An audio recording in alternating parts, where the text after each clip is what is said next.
बच्चों आज शुरू करने जा रहे हैं हम 10th क्लास का पहला चैप्टर मैथ का, जो हमारा कौन सा है, वास्तविक संख्याएं।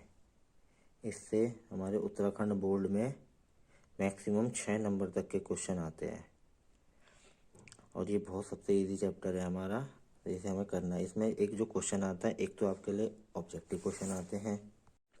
देखो, ऑब्जेक्टिव क्वेश्चन जो हमारे पास आते हैं ना, उसमें से या तो हमारे पास ये पूछा जाता है निम्नलिखित में से अपरिमेय संख्या कौन सी है, या निम्न में से परिमेय संख्या कौन सी है। तो हम सब जानते हैं अपरिमेय संख्या क्या होती है, जिसे हम P/Q के रूप में नहीं लिख सकते हैं। तो इजी वे में अगर हम कहना चाहे, जिस संख्या को हम अंडर रूट से बाहर नहीं निकाल पाएंगे, वो हमारी सब क्या है, अपरिमेय संख्या है। देखिए, जैसे पहला क्वेश्चन है हमारे पास, निम्नलिखित में से अपरिमेय संख्या है। ए ऑप्शन है हमारे पास √16, बी है ऑप्शन √15, सी 16/5 और डी 0.75। तो देखो, सी और डी तो हमारे अंडर रूट के अंदर नहीं है ना, तो ये तो हमारे ऑप्शन से वैसे ही कट हो गए। वैसे हमारे पास √16 हमारी किसकी वैल्यू होती है, 4 की होती है। 16 को हम लिख सकते हैं 4 × 4, तो हमारे 16 के जो फैक्टर 4 के फैक्टर बन गए, 4 का पेयर बन गया, तो 4 हमारा अंडर रूट से बाहर आ जाता है। तो यहाँ पे बच जाता है √5। √5 को हम परिमेय से उसके रूट के अंदर से बाहर नहीं निकाल पाएंगे। जब हम इसे रूट के अंदर से बाहर नहीं निकाल पाएंगे, तो यही हमारा क्या बन जाएगा, अपरिमेय संख्या बन जाएगा। तो पहले ऑप्शन का जो आंसर है वो है √5। सेकंड में हमसे पूछा गया है निम्न में परिमेय संख्या है। परिमेय संख्या क्या होती है, √3, √4, पाई 2 + √5। देखो, √3 अंडर रूट के अंदर है, इसे हम बाहर नहीं निकाल पाएंगे, तो हमारी परिमेय संख्या है।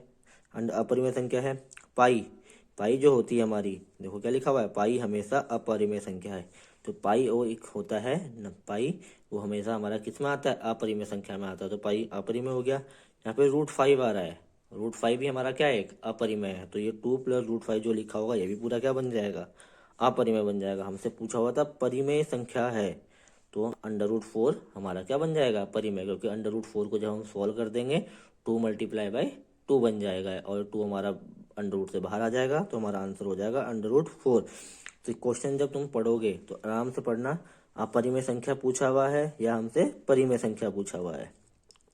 तो ये हमारा 1 नंबर का क्वेश्चन आता है ऑप्शनल वाला। इससे थर्ड क्वेश्चन देखो क्या है, यदि 72 व 234 का HCF 18 है, तो LCM ज्ञात करो।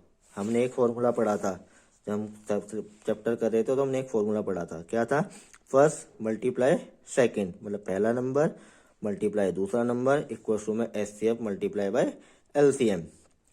पहली संख्या हमारी क्या दे रखी है, 72। दूसरी संख्या हमसे क्या दे रखी है, 234। इनका HCF हमें कितना दे दिया है, 18। हमें LCM ज्ञात करना है। तो LCM निकालने के लिए हमने फॉर्मूला अप्लाई किया, first multiply second equal HCF × LCM। First मतलब पहली नंबर की वैल्यू रख दी, दूसरा संख्या दूसरी नंबर की वैल्यू रख दी, इक्वल में HCF हमारे पास कितना है, 18 रख दिया। LCM हमें निकालना है, LCM बराबर देखो LCM था ना, LCM हमें जो की भी हमें वैल्यू निकालनी होती है, उसके साथ जो भी चीज़ है उसे इक्वल की दूसरी तरफ रख दो, उस दूसरी तरफ कर दो। तो यहाँ देखो, यहाँ 18 था, मल्टीप्लाई में था, इक्वल टू जाके किस में जाएगा, डिवाइड में। 72 मल्टीप्लाई 234 अपॉन में 18 से 72 को काटेंगे तो 18 बन जा 18 4 जा 72, कितना टाइम कट गया, 4 टाइम। 4 मल्टीप्लाई 234 की मल्टीप्लाई हमने 4 से कराई, तो कितना आ गया, 936। तो LCM हमारा कितना आ गया, 936। यहाँ तो तुमसे LCM पूछा हुआ था, हमसे पेपर में LCM हमें दे देंगे, हमसे HCF भी पूछा जा सकता है, तो वो भी हमारा किस तरीके से होगा, सेम तरीके से होगा बिल्कुल। तो एक क्वेश्चन ये भी आने के चांसेस रहते हैं पेपर में। फोर्थ क्वेश्चन देखो हमारा क्या है, पूर्णांकों 26 और 91 का अभाज्य गुणनखंड विधि द्वारा HCF ज्ञात करना है। अब अभाज्य गुणनखंड विधि क्या होती है, इनका हम क्या करते हैं, फैक्टराइज करते हैं, फैक्टराइजेशन करना होता है हमें इसमें। तो 26 को हमने लिखा, 26 के अभाज्य गुणनखंड क्या क्या बनेंगे, 2 × 13 मल्टीप्लाई बाय 1, 2 3 जा 13, 2 जा 26, 26 1 जा 26। 91 के अभाज्य गुणनखंड हमारे क्या बनेंगे, 7 × 13 × 1।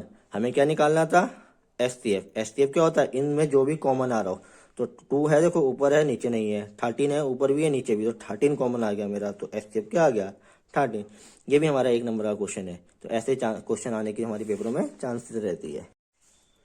देखो अभी हमने पिछले क्वेश्चन में देखा कि अभाज्य गुणनखंड विधि द्वारा निम्न पूर्णांकों का एचसीएफ ज्ञात करो। अब उसी विधि के द्वारा हमें क्या करना है, एलसीएम भी निकालना है। तो एलसीएम के लिए हमें पूछा गया है 12, 15 व 21 का एलसीएम ज्ञात करो। तो एलसीएम देखो कैसे निकालते हैं हम, अभाज्य गुणनखंड विधि द्वारा निकालना है। देखो क्या है, 12 का अभाज्य गुणनखंड करा हमने 2 × 2 × 3। 2 कितनी बार आया, 2 बार, तो 2 की पावर 2 बन गया मल्टीप्लाई 3। 15 का अभाज्य गुणनखंड करे हमने, क्या आ गया 3 × 5, तो 3 5 लिख दिया हमने।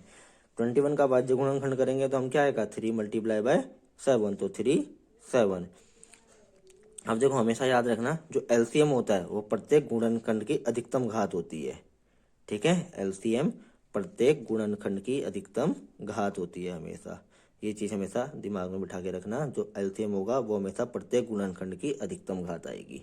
देखो अब हमें निकालना था 12, 15, 21 का एलसीएम। तो यहाँ पे देखो 2 जितनी बार भी आया है उसकी मैक्सिमम पावर कितनी है, 2 की पावर 2 है, तो हमने 2 की पावर 2 लिख दिया। इनटू 3 आया है ना दूसरा नंबर, 3 की मैक्सिमम पावर कितनी, यहाँ भी 1 है, यहाँ भी 1 है, यहाँ भी 1 है, तो एक ही बार आया 3, तो हमने एक बार लिख दिया। 5 की मैक्सिमम पावर 1 थी, तो हमने 1 लिख दिया। 7 की मैक्सिमम पावर कितनी थी, 1, तो हमने 7 लिख दिया।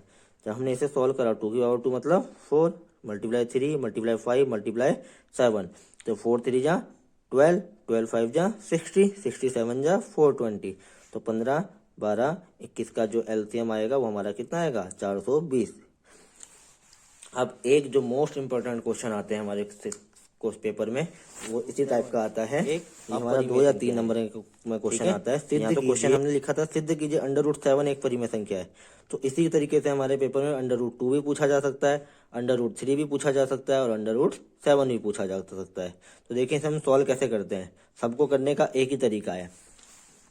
वो देखो वो हमारा क्या है, हमने लिखा माना √7 एक परिमेय संख्या है। हमें जो प्रूफ करना था उसका हमने अपोजिट मान लिया। अपरिमेय प्रूफ करना था तो हमने क्या मान लिया, परिमेय संख्या है। √7 अगर परिमेय संख्या है तो परिमेय संख्या हम कैसे कहते हैं, जिसे हम P/Q के रूप में लिख सकते हैं। तो हमने लिखा √7 बराबर P/Q, जहाँ P व Q पूर्णांक है, Q नॉट इक्वल टू में 0 तथा P व Q का उभयनिष्ठ गुणनखंड 1 है। ये हमेशा लाइन लिखनी है हमें। दोनों अभी क्या करेंगे, इसके बाद हम दोनों हमारा जो पक्ष था दोनों पक्षों का हमने क्या कर दिया, दोनों साइड का हमने स्क्वायर कर दिया। दोनों पक्षों का वर्ग करने पर जब हम दोनों पक्षों का वर्ग कर देंगे √7 का स्क्वायर इक्वल टू P²/Q²। √7 का जब हम स्क्वायर करेंगे तब क्या आ जाएगा 7 और P²/Q²। ये Q² डिवाइड में था तो इक्वल टू के जाके मल्टीप्लाई में चले जाएगा, तो P² बराबर 7Q² आ जाएगा। हमने यहाँ देखा, हमने यहाँ क्या देखा, P² 7 से विभाजित है, इसलिए P भी क्या होगा 7 से विभाजित होगा। विभाजित मतलब डिवाइड होगा। जब P² 7 से कट जाएगा तो P भी हमेशा क्या होगा 7 से डिवाइड हो जाएगा। पुनः हमने माना है P बराबर कितना था 7R। ठीक है, P बराबर 7R। दोनों पक्षों का वर्ग करने पर अब दोनों साइड का हमने दोबारा वो कर दिया स्क्वायर, तो P का स्क्वायर करेंगे तो P² इक्वल टू 7 अब R का होल स्क्वायर। P² 7 का स्क्वायर 49, R का स्क्वायर R²। अभी हमने P² की वैल्यू ऊपर निकाली थी, कितनी निकाली थी 7Q²। तो P² की जगह हमने रख दिया 7Q² इक्वल टू 49 R²। ये 7 अपॉन में जाएगा, 7 से 49 कटेगा 7², तो Q² बराबर 7R²। तो हमारे पास क्या आ गया, P 7 से 49 कटा 7 टाइम, तो Q² की वैल्यू आ गई 7R²। फिर हमने दोबारा से भी लिखा Q² 7 से विभाजित है तो Q 7 से भी विभाजित होगा। अब यहाँ पे देखो ये लाइनें हमेशा हर क्वेश्चन में लिखनी है हमें। P व Q दोनों 7 से विभाजित है, इसलिए P व Q का उभयनिष्ठ गुणनखंड 7 है। देखो P भी 7 से कट रहा था और Q भी 7 से कट रहा है, तो दोनों का जो कॉमन फैक्टर आ जाएगा वो कितना आ जाएगा 7 आ जाएगा। परंतु ऊपर हमने क्या माना था, ऊपर हमने माना था कि इनका गुणनखंड क्या है 1 है, लेकिन नीचे क्या आ गया गुणनखंड 7 भी आ गया है। इससे हमारे तथ्य का विरोधाभास प्राप्त होता है।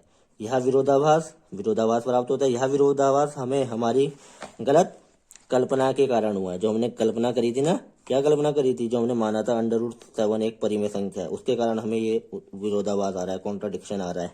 अतः √7 एक क्या है, अपरिमेय संख्या है। Hence proof. जैसे हमने ये करा है, जैसे हमने ये करा है, सेम इसी के तरीके से हमारा √2 भी होगा। बस हमें करना क्या है, जहां जहां 7 दिख रहा है वहां क्या कर देना है, 2 कर देना है। जहां जहां 7 दिख रहा है वहां हम 3 भी कर देंगे, जहां जहां 7 दिख रहा है वहां √5 कर देंगे, और बाकी लिखना सब सभी को सेम है। देखो ये हमारे पास है थर्ड अगला क्वेश्चन, दर्शाइए कि 3√2 एक परिमेय संख्या है, अपरिमेय संख्या है। माना 3√2 एक परिमेय संख्या है। अगर एक परिमेय संख्या है तो इसको हम किस रूप में लिख सकते हैं, P/Q के रूप में लिख सकते हैं। तो 3√2 बराबर P/Q। तो ये 2 के साथ 3 मल्टीप्लाई में था ना, इक्वल टू को जाके कहाँ चले जाएगा, डिवाइड में। तो आगे हमारे P/3Q। अब P/Q एक परिमेय संख्या होती है, हम सभी जानते हैं, इसलिए P/3Q भी एक क्या होगी, परिमेय संख्या होगी। अगर ये एक परिमेय संख्या है तो इसके क्वेश्चन में भी क्या होनी चाहिए थी, परिमेय संख्या। तो हमने वही लिखा है, इसलिए √2 भी एक परिमेय संख्या है। परंतु हम जानते हैं कि √2 एक अपरिमेय संख्या है, इससे हमें विरोधाभास प्राप्त होता है। देखो √2 एक परिमेय संख्या भी आ गई, √2 एक अपरिमेय संख्या भी आ गई। यहाँ पे आ गया ना, कॉन्ट्राडिक्ट पैदा हो रहा है, कभी परिमेय बन रहा है कभी अपरिमेय बन रहा है। तो इससे हमें क्या हो रहा है, विरोधाभास प्राप्त होता है। यह विरोधाभास आ क्यों रहा होगा हमें, क्योंकि हमने जो ऊपर अजम्पशन करी थी, जो माना था वही हमने क्या माना था, गलत माना था। यह विरोधाभास हमें हमारी गलत कल्पना के कारण हुआ है। अतः 3√2 एक अपरिमेय संख्या है। पर इतना सा करना है हमें, ये हमारा 3 नंबर का क्वेश्चन, 3 नंबर का क्वेश्चन है, ये आएगा ही आएगा, ऐसा इस टाइप का क्वेश्चन तो पेपर में देखने को अवश्य मिलेगा। देखो इसका एक और टाइप है हमारे पास, सिद्ध कीजिए 3 + 2√5 एक अपरिमेय संख्या है। तो हमने माना 3 + 2√5 एक अपरिमेय संख्या है, अपरिमेय संख्या है, परिमेय संख्या है। अगर एक परिमेय संख्या होगी तो इसे हम P/Q के रूप में लिख सकते हैं, जहाँ P व Q पूर्णांक है तथा Q नॉट इक्वल टू में 0। P व Q का उभयनिष्ठ गुणनखंड क्या होगा, इस केस में 1 होगा। अब देखो ये प्लस का 3 था, इक्वल टू के तो जाके माइनस का 3 हो जाएगा, तो P/Q -3। अब ये 2 मल्टीप्लाई में था, इधर जाके डिवाइड में चले जाएगा, तो P/Q -3 का डिवाइड में 2। अब ये जो हमारी चीज थी, ये क्या है, एक परिमेय संख्या है। अगर ये परिमेय है तो इसके इक्वल टू में भी क्या होना चाहिए था, परिमेय। तो हमने वही लिखा, एक परिमेय संख्या है, इसलिए √5 भी एक क्या होगी, परिमेय संख्या होगी। परंतु हम जानते हैं कि √5 एक अपरिमेय संख्या है, इससे हमारे तथ्य का विरोधाभास प्राप्त होता है। √5 एक परिमेय संख्या भी बन रही, √5 एक अपरिमेय संख्या भी बन रही, इससे हमारे को क्या पता लग रहा है, विरोधाभास हो रहा है। तो यह इससे हमारे तथ्य का विरोधाभास प्राप्त होता है। यह विरोधाभास हमें हमारी गलत कल्पना के कारण हुआ है। अतः हम कह सकते हैं कि जो 3 + 2√5 एक अपरिमेय संख्या है, हैंस प्रूव्ड। अब ये तुम्हारा चैप्टर था, इतने 8 क्वेश्चन है। 8 क्वेश्चन में तुम्हारे पेपर में 6 नंबर का इसमें से एक ना एक क्वेश्चन तुम्हें अवश्य देखने को मिलेगा। तो हमें इस सबको क्या करना है, तैयार करते हुए चलना है। चलो आज के लिए इतना ही, बाय बाय।